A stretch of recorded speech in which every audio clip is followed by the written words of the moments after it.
To challenge the dragon Fafnir, the dwarves must assemble the bravest armies made up of people and heroes from a variety of vocations. In Nidavellir, players compete for these recruits by bidding coins for the right to choose ahead of the other players. Different army compositions can grant varying amounts of bravery points, and the sheer value of gold can also be a factor. The player with the most bravery points at the end of the game wins. Nidavellir features a bunch of cards that make up the various dwarves, heroes, and distinctions. The artwork is great, but I'm personally not a fan of the black and white aesthetic. However, it does serve a purpose by working together with the small splashes of color on each card to help identify which class a dwarf belongs to. There are some nice tavern boards and crystal tokens, as well as some nifty player boards. The player boards help keep everyone's bids in place and feature a cheat sheet for some of the game's more complex math, which I appreciate. Most notable are the card holders and the coin bank.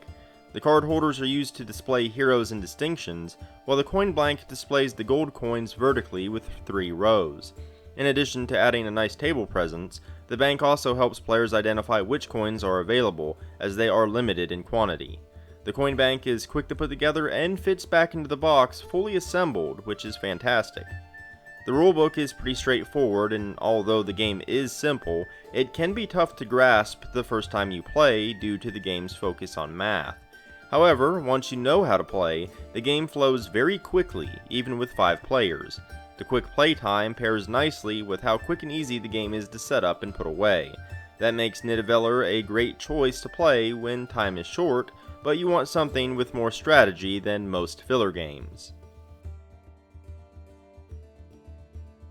Nidavellir is a pretty simple game, but difficult to master. It's all about combo building, but the ability to obtain those combos is centered within the game's bidding system.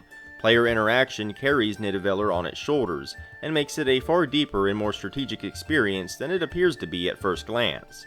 Nidavellir is all about numbers. Each dwarf or hero has a number of ranks and bravery points and belongs to one of 5 classes. Each class scores their bravery points at the end of the game in different ways. The simple explorers simply add up the total amount of bravery points they have. Warriors do the same thing, however, if you have more warrior ranks than the other players, you also add your highest coin to their bravery.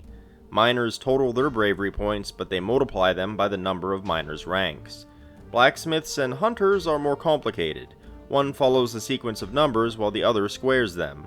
Thankfully, you never need to calculate this, as your player board features a table doing it for you. You simply count the number of ranks and look at the matching spot on your player board. Whenever you obtain a row of 1 rank in each class, you get to pick a hero. Heroes do all sorts of things. Some of the simpler ones simply add points and ranks, while others, such as the Dwarg brothers, give points based on how many Dwarg brothers you end with. There's a catch, however. Each round features 3 sets of cards that players have to bid on to determine who picks the cards in what order. During the bid phase, players select 3 of their coins and place 1 on each tavern.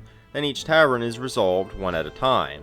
The player with the highest bid picks first. If there's a tie, the player with the higher crystal picks first, but then they swap crystals. Coins are never discarded. You get them back each round.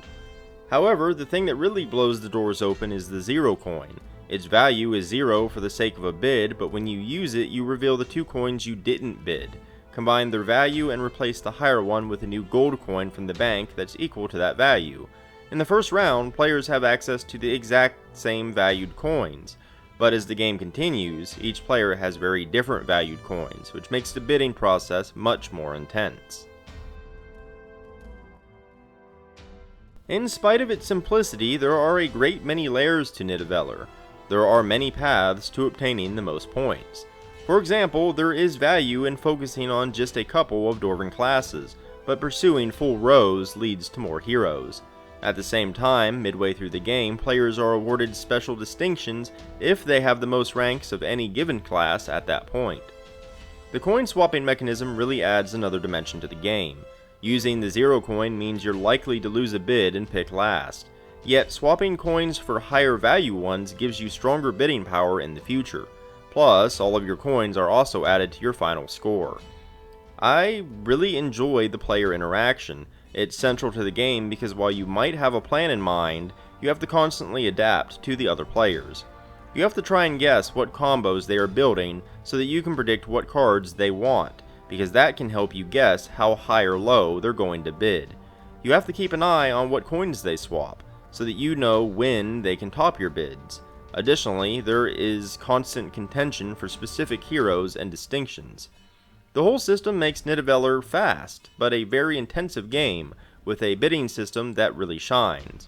You have to play mind games to some degree, and try to read your opponents just as much as you need to play big bids. Timing matters, and sometimes you have to sacrifice smaller wins for bigger combos. It works incredibly well. I played Nidavellir at a few player counts. To me, 2 players was most certainly the weakest experience. There is a nice head-to-head quality to it since you only have to think about one other person. However, 2 players is the only player count where a card is left over to be discarded after every bid. This meant that there were plenty of bids where I didn't care about winning the bid because I still had 2 cards to choose from and was happy with either one. That simple fact makes the game a lot less strategic and lowers the intensity of the bidding system. It played great at 4 and 5 players. While I didn't personally play with 3 players, I suspect it would work equally as well, since it uses the same card count as 2 players, but there is no extra card. The 3rd card goes to the player with the lowest bid. The lowest point of Nidavellir is its tacked-on theme. I'm a pretty big mythology buff, and reducing Nidavellir and the Norse mythology it carries to a mere paint job bums me out. The reality is, you're just bidding for cards with colors and numbers on them, just pure mathematical equations. There's no real relation between the dwarves, classes, or heroes to the mechanisms of the game. That thin veneer of the theme has ruined other games for me in the past. I've commented on how some games make me feel like I'm playing with spreadsheets rather than a game, and Nidavellir comes close. I don't at all feel like I'm recruiting dwarves for an army. I feel like I'm drafting numbers. However, the intensity and strategic nature of the bidding and coin swap system salvage it for me. While neither system is attached to the theme, it makes the game feel gamey enough for me to enjoy playing it. I do have to note something embarrassing. I'm bad at Nidavellir, profoundly so. It bears mentioning for a couple of reasons. Firstly, I think it can further highlight the game's strategic nature. I couldn't find any surefire paths to victory. Anytime I thought a certain hero or combo was too strong, I'd lose to something else that was seemingly overpowered. When I attempted the same strategy I had previously lost against, I would get beaten by something else, and badly. At the same time, I like to be transparent with my biases. As much as I love digging into a game's nuts and bolts, I have to acknowledge that I may be out of my element on this one. This means there is a possibility that I'm either overstating or understating certain strategic qualities. I've still done my best to showcase the game's strengths and weaknesses, just know that I presented these talking points while being straight garbage at the game. That said, the game's lack of cohesion to its theme disappoints me, and I don't think it holds up with just 2 players. However, I do think Nidavellir is a great game full of strategic decision making and intense bidding at other player counts. The fact that so much of the game hinges on player interaction via its bidding system makes me favor it far more than if it was just another multiplayer solitaire, engine building, and point salad game. The irony is that if it was, I'd probably be much better at it. Nidavellir packs a lot of depth into its fast playtime and quick setup, far more than most games of a similar weight and complexity. It's certainly more of an abstract game than I would like, but the excellent way its bidding system and coin swap mechanism paired with its focus on numbers makes it an enjoyable and highly interactive experience all the same. If you enjoyed this video or found it informative, consider liking and subscribing. It really helps me out a great deal. I've also left links down in the description below, including to my website where you can find the bulk of my written content, but also to my Twitter, Patreon, Instagram, and more. But in any case, thanks for watching, and until next time.